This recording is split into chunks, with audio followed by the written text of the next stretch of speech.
요즘에 아파트 규제 심해지니까 또 오피스텔 뜬다 이런 이야기들 다시 하고 있죠. 주택시장 누르니까 오피스텔 몸값 폭등, 오피스텔 가격 상승률 아파트의 2배. 아파트는 10% 올랐는데 오피스텔은 22.8% 올랐다. 2배다. 가격도 저렴하고 규제도 까다롭지 않아 인기다. 근데 생각하셔야 될 게 첫 번째는 뭐예요? 오피스텔은 하나만 사더라도 취득세가 높죠. 반대로 또 주거용 같은 경우는 다량을 살 때는 취득세가 높아진다. 정부 주택시장 규제까지 겹치면 오피스텔이 반사이익을 얻고 있다 라고 하면서 1, 2인 가구 비중이 높아지니까 오피스텔 반사이익 얻어서 엄청나게 뛸 것이다. 계속 이런 식으로 이야기하고 있죠. 특히 울산 같은 경우는 55%나 올랐대요. 와우. 근데 지방 오피스텔 대부분 가격 하락하고 있는데 상승률이 55%라고 해서 진짜 그 가격에 팔리느냐. 특히 오피스텔 같은 경우는 수요가 아파트만큼 많지 않아서 사기 힘들다는 거죠. 1, 2인 가구 늘어나서 오피스텔 오른다. 1, 2인 가구 늘어가지고 오피스텔 가격 올려가지고 그만큼 수익률 나오게 하려면은 월세를 올려야 되는데 가격도 올랐으니까 월세는 또 그 이상으로 올려야지 수익률이 잘 나오는데 가뜩이나 안 나오는데 그 정도 수익률 나오게 하려면 어떻게 해야 돼요? 그럼 거기에 1, 2인 가구가 거기 들어가요? 오피스텔이 그나마 다른 월세보다 1인 가구 선호도가 높을 수는 있죠. 아파트보다도 오히려. 그리고 빌라나 다가구 이런 데보다 오피스텔이 선호도가 높은 이유는 가구 안 사도 되니까. 요즘에 풀옵션으로 나오니까. 그 정도죠. 그렇다고 해서 그렇게까지 높은 월세를 감당할 수 있느냐. 특히 여기다가 9억 넘는 오피스텔 거래량 2배로 쑥 늘었대요. 전년 대비 96.8% 증가. 1, 2월. 맨날 내 집 마련 안 된다. 그것도 124건. 엄청나게 많죠 뭐. 2배라는 말에 넘어가지 말고 9억 이상 중에서 전국에서 124건 많아요? 아파트 거래량이 절로 빠져나갔다고 하더라도 많진 않죠. 그래서 뭐 고가 오피스텔 가격 증가하고 거래량 증가한다. 9억 이상 고가 오피스텔이 실질적으로 평형도 그렇게 크지도 않고, 그 다음에 오피스텔 같은 경우는 주차 문제도 심각하죠. 그런데 계속 오피스텔 앞으로 증가할 것이다. 아파트 규제. 아파트 거래량 떨어지면 재빨리 오피스텔 혹은 뭐 빌라, 뭐 상가주택, 다가구, 다세대 뭐 이런 걸로 다 지금 돌리고 있죠. 근데 그게 돼요? 수요층이 다양해졌다. 이런 이야기 하면서 이제 오피스텔이 대세예요. 수요층들이 찾을 거예요. 이런 여론만 만들고 있을 뿐인 거죠. 자, 거기다 공급 부족 이야기하고 있어요. 오피스텔 공급 감소, 5년 연속 감소세. 아니 이게 엄청나게 많이 된 거죠. 그러면서 분양도 급감세, 작년에 반토막이래요. 시중 유동자금이 풍부해진 것도 오피스텔 수요가 늘어나는 원인이다. 자, 또 시중 유동자금 나왔습니다. 시중 유동자금 어떻게 돼요? 집값 떨어지기 조금 전부터 늘어나죠. 그러다가 집값 올라가기 시작하면 떨어지죠. 왜? 현금 가지고 있던 사람들 집 사니까. 특히 현금화 있던 사람들, 부자들이 그때 집 사죠. 집값이 올라가다가 어느 정도 막 규제 심각하고 이제 올라가더라도 수익이 얼마 안 될 것 같아. 그래서 보면은 2015년 기점으로 쭉 빠져요. 이때 집값이 상승 시작됐었죠. 그리고 언제부터? 2019년 말부터. 원래 2019년부터 처분 들어간다고 그랬죠. 그래서 저금리로 사람들 집값 오른다 라고 얘기하는 동안에 뭐하고 있던 거예요? 털고 현금화하고 있었다. 그러니까 2019년부터 위험하다, 떨어진다 이야기했던 이유가 뭐예요? 팔려고 하고 있었으니까 다들. 그러면서 그때 집값 떨어지고 있을 때 매각 신호 나와서 팔고 있었는데 집값 다시 올라간다고 해서 부자들이 다시 샀느냐? 아니죠. 그들은 팔고 있었어요. 누가 사고 있었어요? 영끌, 패닉바잉, 그 다음에 집값 계속 오른다는 말에 넘어간 30대 투기 수요. 이런 사람들 사고 있는 동안에 팔고 현금화해서 쭉 늘어났다. 현금화하고 있다는 뜻이다. 2년 내로 사용 가능한데 부동산으로 들어가자니 부동산 규제가 너무 심해.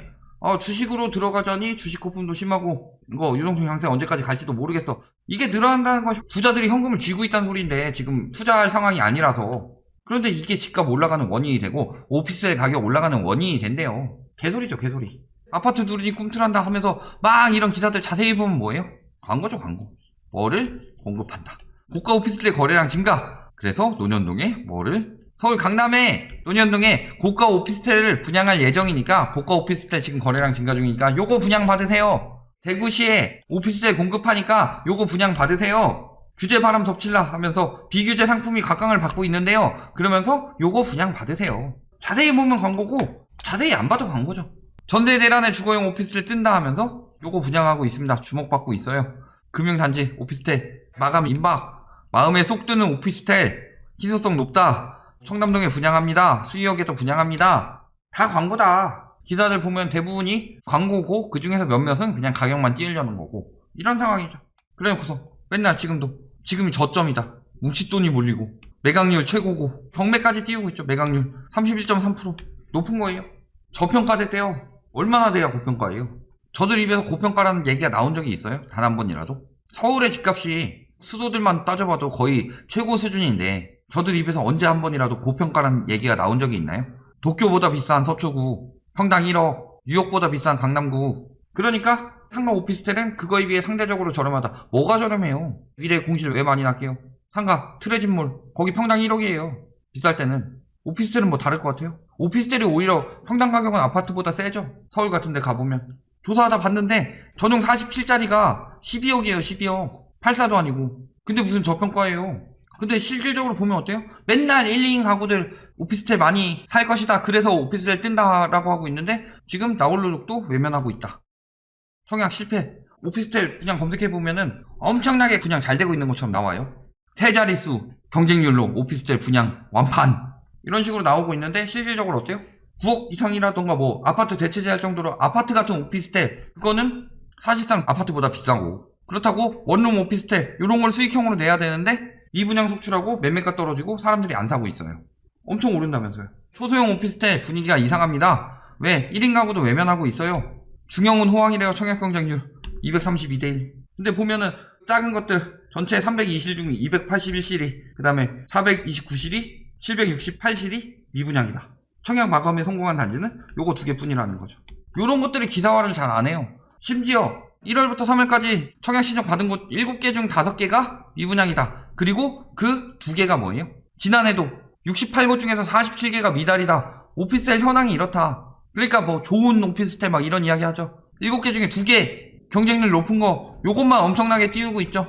심지어 그 네버 이 사이트에 가서 검색해 봤더니 뭘로 검색했느냐? 오피스텔 미분양으로 검색을 했더니 어떻게 뜨느냐? 요 2개 단지만 경쟁률 높다고 계속 나와요. 오피스텔 미분양은 옛날 얘기다. 이런 식으로. 그래서 안경 잘 쓰고 보는 것처럼 나오게 해주는 고글 이런 데 가서 보니까 이게 바로 위에 제일 먼저 뜨더라. 작년 기사인데. 그러니까 이런 데 가야지 이런 얘기를 해주는 거예요.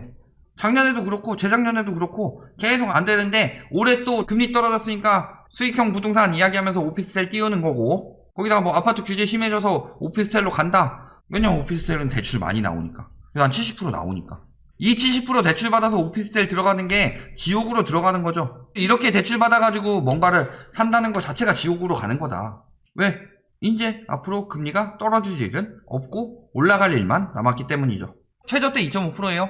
보통 2억 5천짜리 원룸 한 70% 대출 받아서 보증금 1,000만원, 월세 50만원 이 정도 수익 난다고 하면은 수익률 얼마 정도 나오냐? 2.5%. 근데 오피스텔 2억 정도 주고 사가지고 저거 월세 50도 못 받는 데도 많죠. 3%로 올라가면 어때요? 수익률 1.15% 되는 거예요. 가격 2억 2천으로 떨어져야지. 그러니까 3천 손해 보는 거죠. 수익률 요거 맞추려면. 상가랑 똑같죠. 4%까지 오르면 1억 8천까지 떨어져야 되는 거예요. 오피스텔이 왜 감가상각이 심하냐? 오피스텔은요 공급 부족된다 싶어가지고 돈 된다 싶으면은 건설사들이 들어와가지고 몇 개월 만에 지어요.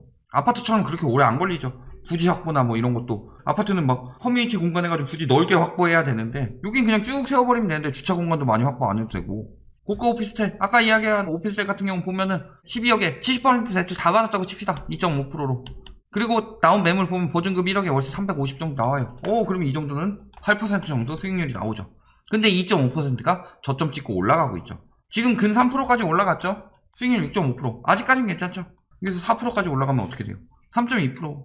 그것도 지금 요 호가에 나와서 맞춰진다는 고장 하에 이게 전용 47짜리인데 350만원씩 주고 살아야 돼요. 진짜 부자들은 그럴 수 있죠. 강남이니까. 그런데 저수요가 얼마나 되느냐. 금리도 오르고 있는데. 그럴 거면 아파트 살지. 자, 결론. 일단 오피스텔 뜬다? 요거 여론 만들고 있는 거죠. 사시려면 사세요. 근데 오피스텔은 결정적 문제가 뭐냐? 아파트처럼 구축이더라도 뜰 땐 뜨고 떨어질 땐 떨어진다. 신축은 순간적으로 좀 뜨죠? 순간적으로 뜨다가 오피스텔은 이렇게 간다. 한 1, 2년 지나면 그때부터 하락세 바로 접어든다. 그럼 고점에서 팔고 싶으면 아는 사람들은 안 사요. 오피스텔 거래량 아까 뭐 엄청나게 늘었다 했는데 124건이었죠. 9억 이상. 생각보다 그렇게 거래가 안 된다. 왜? 이렇게 될 걸 알기 때문에. 이렇게 되는 이유는 뭐예요? 재건축 오피스텔 들어본 적 있어요? 안 되니까. 아파트는 나중에 요걸로라도 가격 다시 띄울 수 있는데 오피스텔은 그 이후 되면 꾸준한 감가상각이다. 나중에 월세 들어오는 것보다 감가상각이 더 심해질 수도 있다. 거기다가 수익률은 어떻게 될 수밖에 없어요? 이제 앞으로 떨어질 수밖에 없죠. 1, 2인 가구 늘어나는데요. 1, 2인 가구 늘어나는데 여러 개 떨어진다. 왜? 수입이 줄었으니까. 오피스텔 누가 살아요? 그 근처에 일하는 사람들 고용률이 떨어지고 있는데 실업률이 늘고 있는데 반대로 금리는 오르고 있죠. 대출 많이 받아서 사면은 금리 올라서 점점 더 수익률 줄어드는 거고 대출 안 받아서 사자니 수익률 더럽게 안 나오는 거고 오피스텔 지금 현재 대출 없이 부동산원 이런 데 가봐요. 수익률 1%대다. 2% 뭐 많이 나와서 3% 나온다고 칩시다. 금리 지금 어떻게 오르고 있는데 대출 금리가 좀 있으면 3% 넘어갈 건데 저런 여론에 넘어가지 마요. 수익형으로 오피스텔 엄청나게 많이 지어놓고 그거 엄청나게 털어내려고 하고 있다. 작년에 특히 미분양 많이 났으니까. 오피스텔이든 상가든 수익형은 들어오는 수요가 있어야 되는데 뭐 1, 2인가구 늘어난다고 해서 오피스텔 들어오는 수요 늘어나느냐? 그러면은 그 옆에 오피스텔 하나 몇 개월 걸려가지고 더 세빙하게 쫙 지어놓는다. 그럼 수요 다 뺏겨요. 나중에 그냥 노후 대비로 몇 채 사가지고 거기에 월세 저렴한 거 몇 개 해가지고 이 정도 아니면은 그것도 뭐 대학교 근처 뭐 이런 데 해가지고 이 정도 아니면은 오피스텔로 시세 차익을 내겠다? 황금성이 떨어져서 팔리지도 않는다. 그런 거 잘 생각해보면은 저런 말이 넘어가서 시세 차익 봐야지 라고 생각하면 돼요 안 돼요? 답은 나왔다는 거죠.